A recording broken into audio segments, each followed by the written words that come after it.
चीज़ और मैं समझना चाह रहा था, गौरांग शाह साहब आपके पास आऊँगा अभी मैं। पता नहीं हम लोग बाज़ार पे बात करते-करते आईटी पर पहुँच गए, लेकिन बीच में एक चीज़ छूट गया।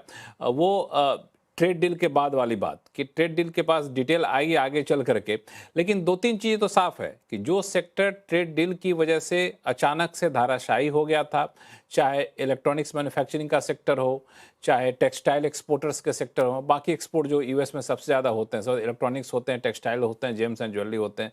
तो ट्रेड डील हो गई 18%, तो किसी भी कीमत पर 50% से कम ड्यूटी पे सामान जा सकेंगे। उन लोगों के लिए तो होप निकल कर आ गया। अब ट्रेड डील की बारीकियां सामने आए, नोटिफिकेशन सामने आए, तभी हम उस सेक्टर में इन्वेस्टमेंट करें, या फिर अभी से अब अपना व्यू बनाना शुरू कर लेना चाहिए? और अभी उनके चाल को देख के कैसा लग रहा है आपको? एक छोटा डिस्क्लोजर देता था क्योंकि आपने कुछ क्षेत्र का नाम किया तो मैं कंपनी के नाम बताऊंगा तो डिस्क्लोजर देना अनिवार्य है लक्ष्मण जी कि जो भी आप डिस्क्लोजर दीजिए, हम लोग भी निवेश डिस्क्लोजर लायक रणनीति चलाएंगे। कंपनी स्पेसिफिक जो भी निवेश लायक रणनीति कंपनी स्पेसिफिक देंगे वो हमारी फंडामेंटल रिसर्च टीम की तरफ से राय है।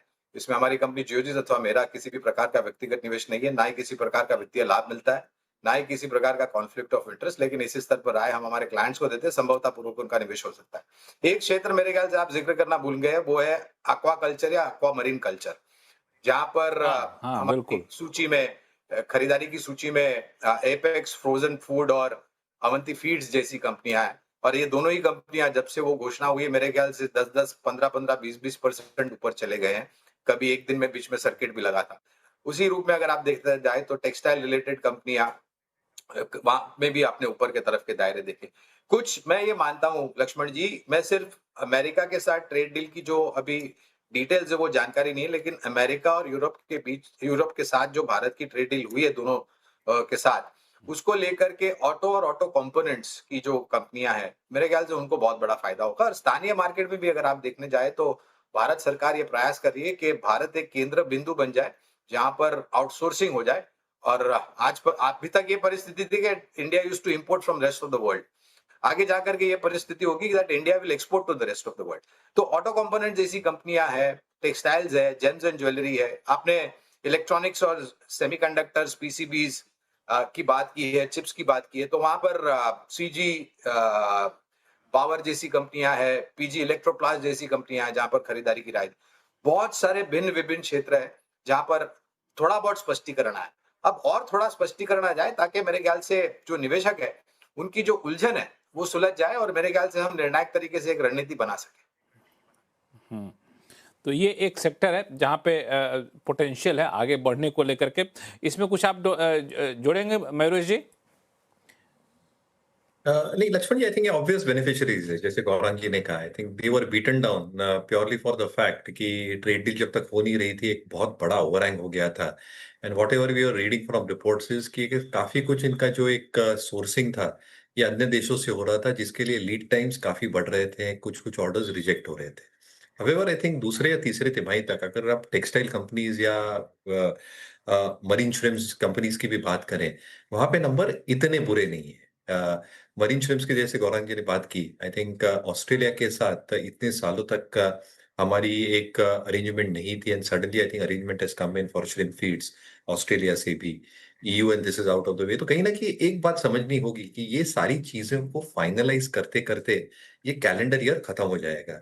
And once this is over, I think once the formalities are over, FY 27 onwards actual flow होना स्टार्ट हो जाएगा। तो तब तक मुझे लगता है आई थिंक एक सेंटिमेंटल इम्पैक्ट हमने जरूर देखा है। बीटन डाउन थे काफी textile stocks, shrimp stocks, book value के आजू बाजू ट्रेड कर रहे थे। But with all these trade deals happening, और जो हम नया सुन रहे हैं मीडिया रिपोर्ट्स में, शायद गल्फ कंट्रीज के साथ भी we might have some sort of FTA arrangement done. तो ये बहुत बड़ी चीजें हैं इन वर्क्स। और अगर ये होता है, जो रेट आज लगा है 18% का, बांग्लादेश, वियतनाम, इंडोनेशिया, ये सारी 19 या 20% पे है, जिसका एक डिस्टिंक्ट एडवांटेज हमें मिल सकता है, नॉट जस्ट यूएस के साथ बट EU FTA के साथ, जहां पे हम पार हो जाएंगे ये सारे देशों के साथ। तो 27 ऑनवर्ड्स आई थिंक एक इंक्रीमेंटल चेंज ये सारे बैलेंस शीट्स में देखा जा सकता है, which will create an implied effect FY 28 के नंबर्स पे। तो मुझे लगता है आई थिंक क्षेत्र बीटन डाउन थे ये दोनों, अपॉर्चुनिटीज एम्पल है ये क्षेत्र में। जो इंटीग्रेटेड कंपनीज है, कंप्लीटली इंटीग्रेटेड, इसको ज्यादा फायदा होगा in terms of margins, cash flows and bottom line growth. और इसलिए जो मार्केट से एक 4 या 6 तिमाहियों पहले ही रिएक्ट करने लगता है, sentimentally I think the stocks have reacted. Numbers obviously I think थोड़ा समय लगेगा आने के लिए, ट्रांजिशनल चेंज, बट आएगा जरूर। तो I think textiles is one तो मुझे लगता है कि space along with shrimp feed makers जो FY27 ऑनवर्ड अच्छा कर सकते हैं। हालांकि इसमें Q4 के अर्निंग में इस ट्रेड डील का कोई इम्पैक्ट दिखेगा आपको? उस तरह के एक्सपेक्टेशन नहीं करना चाहिए। आपने बिल्कुल सही कहा, सेंटिमेंटल जो इंक्रीमेंट है वो आपको देखने को मिलेगा। सुनील सर, कुछ ऐड करेंगे आप इसमें? हाँ, मैं ऐड करूंगा कि देखिए, मैंने ये भी स्टडी किया है कि ट्रेड डील से, चाहे वो यूएस इंडिया हो या यूरोप के साथ हो या गल्फ के साथ हो, 40% of the benefit is going to come to smaller companies, यानी एसएमई और एमएसएमई, जो स्टॉक मार्केट में प्रेजेंट नहीं। तो इसीलिए मेरा मानना है कि अगर लॉन्ग टर्म व्यू लेंगे और सेंगे इंडिया की जीडीपी बढ़ेगी, अर्थव्यवस्था बढ़ेगी और सब बढ़ेंगे, तो एमएसएमई बढ़ेगा, तो एम्प्लॉयमेंट बढ़ेगी, तो अल्टीमेटली ये आके कंजम्पशन और उसके बाद प्राइवेट कैपेक्स पे आएगा। तो मेरे ख्याल में आपको लंबी दिशा रखकर उस ultimate beneficiary of the trade deal है इंडियन इकोनॉमी, जिसमें 40% शेयर है एमएसएमई का, उसका बेनिफिट आपको इनडायरेक्टली स्टॉक मार्केट में थ्रू कंजम्पशन, और जब कैपेसिटी बढ़ती है थ्रू प्राइवेट कैपेक्स। तो मेरे ख्याल में निवेशक उसके ऊपर फोकस करे, ताकि ट्रेड डील हो, कभी हो, 10 महीने बाद हो, अल्टीमेटली ये बेनिफिशियरी होंगे। तो वो बेटर, एक सेफर अप्रोच है for a retail investor. Sudeep sir कुछ ऐड करना चाह रहे थे? जी देखिए, बाकी सारे सेक्टर तो विस्तार में डिस्कस हो गया, और मैं यहाँ पे सिर्फ एक ही टिप्पणी करना चाहूंगा कि ट्रेड डील अनाउंसमेंट के साथ साथ ये सारे सेक्टर जैसे textile, aqua, James and jewellery, इनके जो लिस्टेड स्टॉक्स है वो अपर सर्किट 2-3 दिन तो लगता रहा, और एक लेवल पे पहुंच गया जहां पे कुछ हद तक मैं समझता हूँ कि डिस्काउंटेड हो गया, जो बेनिफिट है वो डिस्काउंटेड हो गया। एक सेक्टर जिसका जिक्र मैं करना चाहूंगा, वो बहुत ही पिटा हुआ सेक्टर है पिछले 2 साल से, एग्रोकेमिकल्स, स्पेशलिटी केमिकल्स, केमिकल्स। ये सेक्टर बहुत ही पिटा हुआ था, परफॉर्मेंस भी बहुत खराब था, क्वार्टर ऑन क्वार्टर खराब नतीजे आ रहे थे और बहुत ही नीचे गिर गया था। पर इनका जो फंडामेंटल लॉजिक है चाइना प्लस वन, वो अभी भी बरकरार है। ये ट्रेड डील यूएस के साथ होने के बाद एक बहुत बड़ा पॉजिटिव इस सेक्टर के लिए आने वाला है, क्योंकि देखिए सबसे बड़ी बात है कि आज भी 25 से 50% डिपेंडिंग ऑन द कंपनी इनका एक्सपोर्ट यूएस में जाता है, और यूएस बहुत बड़ा मार्केट है इन कंपनीज के लिए।